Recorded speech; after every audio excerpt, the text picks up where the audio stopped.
हाँ जी, कैसे हो सब। So welcome back to our channel. ठीक है, और आज की वीडियो होने वाली है कि यार how I cracked back end engineer role, या फिर मैं ऐसा बोलूँ full stack role with back end heavy at CRED, Navi, at Oracle and some US startups, right. तो इसके बारे में आज थोड़ी बात करेंगे यार कि मैंने कैसे अप्रोच किया और कैसे आपको बैकएंड, अगर आपको बैकएंड में ज़्यादा इंटरेस्ट है, आपको वो फूल पत्ती CS वगैरह में इंटरेस्ट नहीं है उतना, I am not defaming that, but अगर आपको उसमें इंटरेस्ट नहीं है तो this video is for you. Full stack with back end heavy और बैक एंड इंजीनियर, तो क्या क्या रिसोर्सेज होने वाले हैं, कैसे प्रिपेयर करना है इंटरव्यूज़ के लिए, क्या क्या आपको पढ़ना है, क्या नहीं पढ़ना है, विच इज़ मोर इंपॉर्टेंट, क्या नहीं पढ़ना है, वो हम सब देख रहे होंगे। ठीक है, तो चलते वीडियो स्टार्ट करते हैं। लाइक कर दो, सब्सक्राइब कर दो, चलते हैं। ओके जी, तो यहाँ पे हम लिख लेते हैं क्या बताने वाले हैं हम आज। So we are gonna talk about back end roles, या फिर full stack with back end heavy, not full stack with back end heavy. ठीक है, अब इसको थोड़ा बड़ा कर लेते हैं अपन। ओके, ठीक है। अब सबसे पहले यार बैकएंड में लोग पूछते हैं, सबसे ज़्यादा frequently asked question is DSA important है या नहीं। बिल्कुल है। तो DSA के लिए मैं आपको रिसोर्स भी बताऊंगा, डोंट वरी। तो सबसे पहली चीज़ आपको जो करनी है विच इज़ DSA। कैसे करनी है जी? रोज़ आपको सुबह उठना है, 2 क्वेश्चन तो लगाने ही लगाने हैं मिनिमम, ठीक है। और DSA के लिए patterns are more important than questions. आपको 10,000 क्वेश्चन सोल्व नहीं करने हैं, आपको कुछ 100-200 क्वेश्चन इनफ होंगे, मोर देन इनफ होंगे। आपको क्या करना है, आपको शीट लगानी है, CSES शीट, ठीक है। अगर आप ये सर्च भी करोगे तो आपको मिल जाएगी, ठीक है। तो CSES sheet is more than enough. Patterns note कर लेना नोटबुक पे कि भाई मैंने अभी स्लाइडिंग विंडो किया है, उसमें क्या क्या क्वेश्चन मैंने किए हैं, जो क्वेश्चन मेरे से नहीं हुआ पहली बार में क्यों नहीं हुआ, और जब आपने सोल्यूशन देख लिया तो क्या सोल्यूशन था उसका, फिर उसको 4-5 दिन बाद, 1 हफ्ते बाद दोबारा रिविजिट करना है, करके देखना है क्वेश्चन, ठीक है। DSA के लिए एक सिंगल चीज़ ये है, ठीक है। अब जो लोग बिल्कुल ही अभी से स्टार्ट कर रहे हैं, जो बिगनर हैं, ठीक है, उनको अभी तक प्रोग्रामिंग लैंग्वेज का भी आइडिया नहीं होगा कि कौन सी लैंग्वेज चूज़ करनी है। लैंग्वेज कोई भी चूज़ करो यार, ठीक है। It is very independent. Back and engineering freshers के लिए इंडिपेंडेंट है पूरी की पूरी। बट अगर मेरी मानोगे तो आई वुड से C++ बहुत कुछ सिखा जाएगी आपको, या फिर जावा। इनमें से एक चूज़ कर लो फॉर योर DSA। अब ये जब आप चूज़ कर लेते हो C++ जावा, तो अब आपको क्या करना है, अब आप इसके बारे में कैसे पढ़ोगे? You just have to do one thing which is crash course, ठीक है। क्रैश कोर्स जब आपने इन लैंग्वेज पे कर लिया, ठीक है, इन लैंग्वेज पे जब क्रैश कोर्स आप कर लोगे, क्रैश कोर्स करो, मैं ये नहीं बोलूँगा कि आप पूरा 5 महीना एक लैंग्वेज पे लगा दो। क्रैश कोर्स करो जिसमें बेसिक्स आपको बताए जाएंगे, ID सेटअप कैसे करते हैं, लूप्स क्या होते हैं, फंक्शंस क्या होते हैं, रिटर्न स्टेटमेंट्स क्या होती हैं, क्लासेस ऑब्जेक्ट्स क्या होते हैं, ये सब। तो कोई भी लैंग्वेज आप पिक करोगे, क्रैश कोर्स करो, और कोई भी एक छोटी मोटी चीज़ बना लो, ठीक है। छोटी मोटी चीज़ मतलब कुछ भी प्रोजेक्ट बना लो। उस प्रोजेक्ट में कुछ भी हो सकता है। फाइल से मैं चीज़ें रीड कर रहा हूँ, ठीक है, मैंने एक फ़ाइल में चीज़ें स्टोर करी हुई हैं, मेरे सिंपल टू डू टास्क है, मुझे क्या क्या करना है, उस फाइल से मैं रीड करके प्रिंट कर रहा हूँ। ऐसी सिंपल सी चीज़ें, सुडोकू बना सकते हो, ठीक है। तो ये सब, तो लैंग्वेज जिन्होंने बिल्कुल ही बिगनर है तो वो लैंग्वेज ऐसे कर सकते हैं, ठीक है।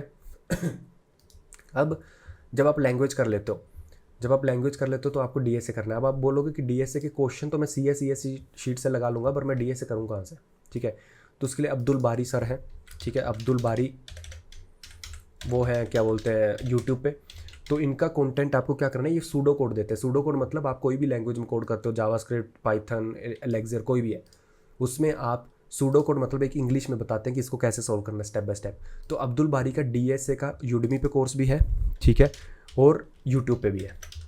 तो इनका लैंग्वेज स्पेसिफिक नहीं होता। आपको क्या करना है, क्योंकि आपने लैंग्वेज ऑलरेडी कर ली है, अब ये इसमें DSA सीख लेना है कि कौन कौन सी एल्गोरिदम होती है, सर्चिंग, सॉर्टिंग, बाइनरी सर्च, ये सब क्या होता है, और उसका कोड जो है, जो भी आपने लैंग्वेज पिक करी है उसमें इंप्लीमेंट करने की कोशिश करनी है।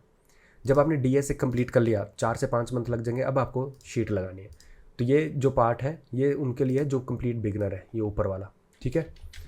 अब आते हैं नीचे। DSA कर लिया, अब आपको बैकएंड में जो पूछा जाता है वो आगे, सबसे पहला राउंड तो DSA राउंड होगा, वो आपका इससे क्लियर हो जाएगा। आगे वाला जो राउंड होता है, आजकल के स्टार्टअप पूछने लग गए हैं मशीन कोडिंग राउंड, ठीक है। सब स्टार्टअप धीरे धीरे पूछने लग जाएंगे due to AI। This round is very important. यहाँ पे क्या पूछा जाता है, यहाँ पे आपको एक सेट ऑफ फंक्शंस दे दिए जाते हैं, ठीक है। तो मैं ऐसा बोलूँ कि आपको एक फोल्डर स्ट्रक्चर दिया जाता है, फोल्डर स्ट्रक्चर, ठीक है। एक प्रोजेक्ट का जो ऑलरेडी सेटअप प्रोजेक्ट है, जिसमें ऑलरेडी क्लासेस ऑब्जेक्ट्स दिए होंगे, क्लासेस ऑब्जेक्ट्स, ठीक है, ऑलरेडी चीज़ें बनी होंगी।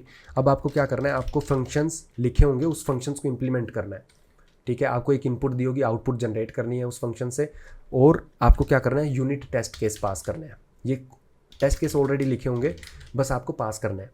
तो यहाँ पे आपको क्या करना है, मशीन कोडिंग राउंड में हमेशा आपको क्लीन कोड, जब भी आप जावा C++ करोगे उसमें क्लीन कोड देख लेना क्या होता है। क्लीन कोड में क्या होता है, सॉलिड प्रिंसिपल्स, ये आपको कर लेने हैं। कैसे करने हैं, सिंपल सॉलिड लिखो, गीक्स फॉर गीक्स पे आ जाएगा, ठीक है। और ये सब आपको सीधा देखो, सीधा यूट्यूब पे जाके लिखो, रिसोर्स मत मांगा करो, यूट्यूब पे जाके लिखो, सब कुछ मिल जाता है, ओके। तो क्लीन कोड आपको बहुत ज़्यादा मशीन कोडिंग में फोकस किया जाता है, ठीक है। फिर डिज़ाइन प्रिंसिपल्स हैं, कुछ डिज़ाइन प्रिंसिपल्स आपको सब नहीं करने होते, कुछ फ्रेशर्स के लिए इंपॉर्टेंट होता है, जैसे सिंगलटन पैटर्न हो गया, फैक्ट्री पैटर्न हो गया, ऑब्जर्वर पैटर्न हो गया, ये 3-4 ही फेमस होते हैं, और ये आपको यूट्यूबर्स भी बता रहे होंगे कि भाई यही करो, ठीक है। उसके बाद आप मशीन कोडिंग के ऊपर कोई भी एग्जांपल ले सकते हो ऑनलाइन, ठीक है, एग्जांपल कोई भी यूट्यूब से देख सकते हो, and that should be enough, ठीक है। तो ये मशीन कोडिंग के लिए आपको ये कर लेना है। बैकएंड इंजीनियरिंग में ये राउंड आ सकता है, यूएस स्टार्टअप्स भी पूछ सकते हैं, ओके जी। अब आ जाते हैं अपन मशीन कोडिंग के बाद जो राउंड होता है, which is face to face problem solving round. अब backend engineer is not all about writing code, it's also about taking decision कि भाई मुझे ये प्रॉब्लम सॉल्व करनी है, कैसे करूँ, क्या यूज़ करूँ, कौन सा डेटाबेस यूज़ करूँ, डेटाबेस की क्वेरी कैसे लिखूँ, है ना। ये सब चीज़ें आती हैं अपने CS कोर सब्जेक्ट्स के अंदर, CS कोर सब्जेक्ट्स, ठीक है। अब ये CS कोर सब्जेक्ट्स में आपको क्या करना है, आपको सिर्फ 2 सब्जेक्ट मेजरली फोकस करने हैं और तीसरा सब्जेक्ट ऑप्शनल है, ठीक है जी। तो सबसे पहला जो सब्जेक्ट है वो है ऑपरेटिंग सिस्टम, सबसे ज़्यादा इंपॉर्टेंट है ऑपरेटिंग सिस्टम, एंड दूसरे नंबर से सबसे ज़्यादा इंपॉर्टेंट है database management system, DBMS। Operating system के लिए आपको क्या करना है, हम अपने चैनल पे बहुत एक अच्छी अप्रोच फॉलो करते हैं, which is learn, apply, make resume. तो हमने अप्लाइड ऑपरेटिंग सिस्टम अभी रिसेंटली ऑलमोस्ट कंप्लीट करी है अपनी प्लेलिस्ट चैनल पे, विद नोट्स, विद एवरीथिंग, ठीक है। नोट्स भी हैं, प्रोजेक्ट्स भी हैं, और ब्लॉग्स भी हैं पढ़ने के लिए। तो आप हमारी applied operating system A to Z playlist follow कर सकते हो। अब यहाँ पे प्री रिक्विजिट क्या है, C और C++ का थोड़ा आपको बेसिक्स पता होने चाहिए, ठीक है। तो ये आपको हमारे चैनल पे मिल जाएगा, आपका इससे रिज्यूमे भी बन जाएगा, और जो भी क्वेश्चन आपको पूछे जाएंगे कोई स्टार्टअप के थ्रू बैक एंड रोल के लिए, वो आपके इससे सारे सोल्व हो जाएंगे। हमने ये प्लेलिस्ट ऐसे बनाई है कि आप अगर वर्किंग प्रोफेशनल हो तब भी कर पाओ, और अगर आप जॉब के लिए तैयारी कर रहे हो तब भी कर पाओ। अब इसमें कुछ वीडियोज़ ऐसी हैं जहाँ पर मैं ऑप्शनल बताता हूँ चीज़ें, वहाँ पर लिखा होता है अंदर नोट्स में ऑप्शनल, तो वो इंटरव्यू में नहीं पूछी जाएंगी, बट आप जस्ट कर सकते हो अपनी क्यूरियोसिटी के लिए, क्योंकि हम जो भी प्लेलिस्ट बनाते हैं उसमें लोग क्यूरियस हो ही जाते हैं, ठीक है। तो अगर आप प्रोजेक्ट बनाना चाहते हो अच्छे तो उनको भी कर सकते हो, बट वो ऑप्शनल होंगी। DBMS सबको कहाँ से करना है, लव बब्बर की प्लेलिस्ट है, कोड हेल्प करके चैनल है उनका, DBMS का पूरा कोर्स है, ठीक है। और दूसरा है गेट स्मैशर्स, इन दोनों में से कोई भी चूज़ कर सकते हो। और यहाँ पे शॉर्ट नोट्स अपने बना लेना, शॉर्ट नोट्स में लिख लेना कि भाई कौन कौन से चीज़ें आपको याद रखनी है, ठीक है। शॉर्ट नोट्स आप इसके बना लेना। अब इसमें टॉपिक कौन से इंपॉर्टेंट है वो भी बताऊँगा, डोंट वरी, ठीक है। तीसरा आता है कंप्यूटर नेटवर्क्स। कंप्यूटर नेटवर्क्स में अगेन गीक्स फॉर गीक्स पे मिल जाएगा आपको। इसमें सिर्फ आपको कुछ चुनिंदा टॉपिक्स करने हैं, जैसे कि TCP IP स्टैक, ठीक है। IP स्टैक क्या होती है, मतलब इसमें क्या होता है, application layer, physical layer, data link layer, ये सब होता है, और क्या होते हैं उनका काम क्या होता है, ये आपको पकड़ना है। गीक्स फॉर गीक्स पे लिखा हुआ मिल जाएगा, या फिर गेट स्मैशर से मिल जाएगा, अगेन सेम चैनल यूट्यूब पे, ठीक है। दूसरा आपके पास क्या होता है कि प्रोटोकॉल्स करने होते हैं, लाइक HTTP प्रोटोकॉल हो गया, FTP प्रोटोकॉल हो गया, ठीक है, SMTP हो गया। ये सब प्रोटोकॉल्स क्या होते हैं, क्या काम है इनका, क्यों बनाए गए, ये सब आपको करना है, ठीक है। उसके बाद आ जाता है आपका राउटर्स क्या होते हैं, स्विच क्या होते हैं, ये सब कोई पूछता नहीं है, बट जस्ट कर लेना। ये ना हो कि ये छोटी सी चीज़ ना आपने नहीं करी और कोई यही पूछ ले, राइट। तो ये क्या होता है, स्विच वगैरह क्या होता है, ये सब आपको करना है। और बाकी होता है एक सबसे इम्पोर्टेंट, वो होता है सबनेटिंग IP एड्रेस, ठीक है, IP एड्रेस, और एक नेट होता है जिसको हम एड्रेस ट्रांसलेशन भी बोलते हैं, बट नेट।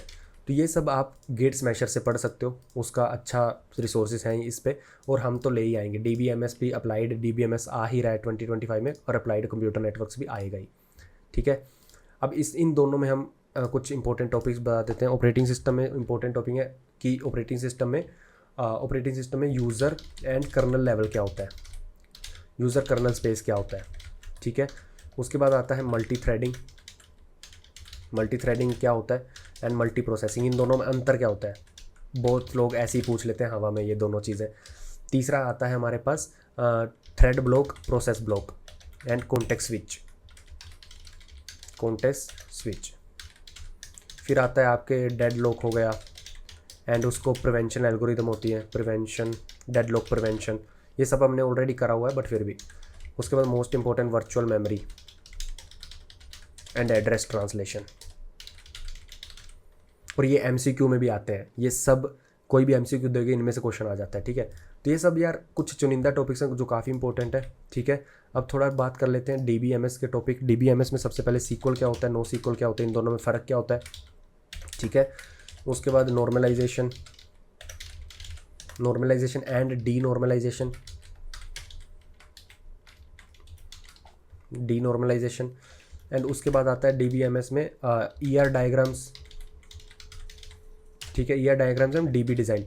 इसके लिए आपको क्या करना है, जैसे ही आप जो भी मैंने सोर्सेज बताए वो कर लोगे, उसके बाद आपको एग्जांपल यूट्यूब पे देखनी है। सिंपल आपको लिखना है Instagram dB design and Uber dB design, ठीक है। जैसे कि जेप्टो है, जेप्टो अपने सेकंड राउंड में यही पूछता है सब, फ्रेशर से भी। ईआर डायग्राम हो गया, उसके बाद क्वेरी ऑप्टिमाइजेशन हो गया। उससे पहले आपको करना है हैशिंग, इंडेक्सिंग, क्वेरी ऑप्टिमाइजेशन, ठीक है। उसके बाद आपको क्या करना है, B trees, B plus trees क्या होते हैं, खुद से मत लिखना, नहीं लिखा जा रहे तो बी ट्रीज और B trees, B plus trees क्या होते हैं। तो ये कुछ चुनिंदा टॉपिक है जहाँ पे यार चीज़ें पूछ ली जाती हैं, ठीक है। उसके बाद क्या होता है, एक हैशिंग में ही एक टॉपिक आता है चेनिंग। तो ये सब चीज़ें यार छोटी मोटी चीज़ें हैं बट पूछ ली जाती हैं। अब ये सब है, ठीक है, बैक एंड रोल के लिए इंपॉर्टेंट। फुल स्टैक है, अगर मैं बात करूँ फुल स्टैक में यार सिंपल सी बात है, इसका नेक्स्ट स्टेप फुल स्टैक में आता है which is to prepare for front end stuff, ठीक है। एंड फ्रंट एंड में तो आपको पता ही है कि आपको HTML जावास्क्रिप्ट सबसे अच्छे से आनी चाहिए, तो HTML CSS एंड JS, ठीक है। अब ये नेक्स्ट स्टेप है, इसको बाद में भी कर सकते हो, बहुत आसान है। JS में कुछ इंपॉर्टेंट टॉपिक्स मैं आपको बता देता हूँ, उनको ज़रूर से करना, ठीक है। क्लोजर्स हो गया, ठीक है, क्लोजर्स हो गया, इवेंट लूप्स हो गया, ठीक है। डोम एंड वर्चुअल डोम जो कि रिएक्ट में होता है बस, ठीक है, वर्चुअल डोम। और प्रोमिसेस काफ़ी ज़्यादा इंपॉर्टेंट चीज़, ठीक है। उसके बाद फैक्ट API और ये सब, ठीक है। तो ये जावास्क्रिप्ट में आपको करना ही करना है, ठीक है। और उसके अलावा तो बहुत कुछ होता है like get by document ID और ये सब चीज़ें आप कर भी सकते हो, स्किप करके सीधा रिएक्ट भी कर सकते हो जी। ये करना कैसे है, simply by crash course normally, code with Harry, ठीक है। सोर्सेज में बता देता हूँ, कोड विद हैरी है, उसने HTML CSS जावास्क्रिप्ट रिएक्ट सब पढ़ा रखा है, या फिर क्लेवर प्रोग्रामर भी है, क्लेवर प्रोग्रामर ये भी पढ़ा रखा है इसने भी। तो ये जो फुल स्टैक के लिए तैयारी कर रहे हैं with backend heavy, I will say कि बैकएंड पे पहले फोकस करो, लैंग्वेज एक अच्छी चूज़ करो विद क्रैश कोर्स, ठीक है। नॉर्मल सा प्रोजेक्ट बना लो, कोई भी फाइल से रीड करके प्रिंट करनी चीज़ें या स्टार पैटर्न प्रिंट करना, ये छोटी मोटी चीज़ें बना लो अपने क्रैश कोर्स के बाद। फिर अब्दुल बारी को पकड़ो, यूडमी कोर्स ले लो, उसका 500-300 जो भी है, और जो भी अपने लैंग्वेज चूज़ की है, C++ या जावा जो भी है, C++ या जावा में से चूज़ कर लेना। एंड जब आपने चूज़ कर ली उसके बाद आपने क्या करना है, DS से जो आप अब्दुल बारी पढ़ा रहे हैं उसको जावा में या C++ में इम्प्लीमेंट करना है। करने के बाद CS शीट के रोज़ के 2 क्वेश्चन लगाने हैं, ठीक है। अब जब आप 2 क्वेश्चन रोज़ के लगा रहे हो तो अब आप पैरेलली ये सब स्टार्ट कर सकते हो, ठीक है। तो इंटरव्यू में मशीन कोडिंग होता है, मशीन कोडिंग में क्या होता है मैंने आपको बता दिया। एंड मशीन कोडिंग को पास करने के लिए आपको क्या लगेगा, DSA लगेगा, ठीक है। एंड वो यहाँ पे सब कुछ आपको पता चल गया है, ठीक है। फिर आपका मशीन कोडिंग राउंड के बाद पहला DSA, दूसरा मशीन कोडिंग, तीसरा राउंड होगा जहाँ पे face to face problem solving DSA question पूछे जाएंगे एंड इनमें से एक चीज़ पूछ ली जाएगी। उनको कैसे करना है, ये OS में हमारी प्लेलिस्ट है, आप यहाँ पे देख सकते हो, अप्लाइड ऑपरेटिंग सिस्टम। इसमें हमने अच्छे अच्छे प्रोजेक्ट बनाए, आपका रिज्यूमे भी निखर जाएगा। तो आपको अगर प्रोजेक्ट बनाने का टाइम नहीं है, ये सब कंप्लीट करने के बाद फुल स्टैक प्रोजेक्ट बनाने का टाइम नहीं है, तो आपको OS में भी प्रोजेक्ट अच्छे खासे बन जाएंगे। मोर हेल्प के लिए आप ट्विटर पे जाओ, सीधा ट्विटर पे मेरे सीधा एक इधर रीट्वीट देख लेना। जैसे मैंने ये एक बंदे ने बनाया है अपनी अप्लाइड ऑपरेटिंग सिस्टम सीखने के बाद उन्होंने एक प्रोजेक्ट बनाया है, इसके बारे में देख सकते हो कि उन्होंने क्या क्या किया है इसमें, ठीक है। तो ऐसे लोग और बनाते रहते हैं, मैं शेयर करते रहता हूँ जो लोग अप्लाइड ऑपरेटिंग सिस्टम देख के अपना खुद का आइडिया इंप्लीमेंट कर रहे हैं। तो वी डू दैट ओनली, कि लोग अपने आप से कुछ कर पाए। दूसरी प्लेलिस्ट है बैक एंड मास्टरी, ठीक है। ये सब कंप्लीट करने के बाद अगर आपको कोई एंड टू एंड एक प्रोजेक्ट बनाना है तो हमने एक्सपेंस ट्रैकर ऐप बनाई है, ठीक है। एक्सपेंस ट्रैकर ऐप हमारे बैक एंड मास्टरी में आपको मिल जाएगी। और अगर आपके पास 1 साल है minimum including everything to prepare this, तो आप क्या कर सकते हो, फिर आप ये प्लेलिस्ट स्टार्ट कर सकते हो, क्योंकि this playlist will take some time, ठीक है। तो ये था यार कि how to approach back end roles, ठीक है, for the people who have some time to prepare everything. So it's back end full stack heavy, full stack with back end heavy. So this was the process that I followed, ठीक है। Operating system मैंने लव बबर से किया था, but अब हमारी play list है तो I am recommending that. But apart from that जो सोर्सेज है मैंने वहीं से किया था, ठीक है। तो ये प्रोसेस है कि क्या कंपनी पूछती हैं, क्या पूछ सकती हैं, और विद पूछना मैंने अब ये भी बता दिया कि आपको करना क्या है, कैसे करना है, ठीक है। तो इसका आप स्क्रीनशॉट वगैरह ले सकते हो, ठीक है जी, इसका स्क्रीनशॉट ले सकते हो। मिलते हैं अगली वीडियो में, सब्सक्राइब कर दो, ट्विटर पे फॉलो कर लो। तब तक के लिए बाय बाय।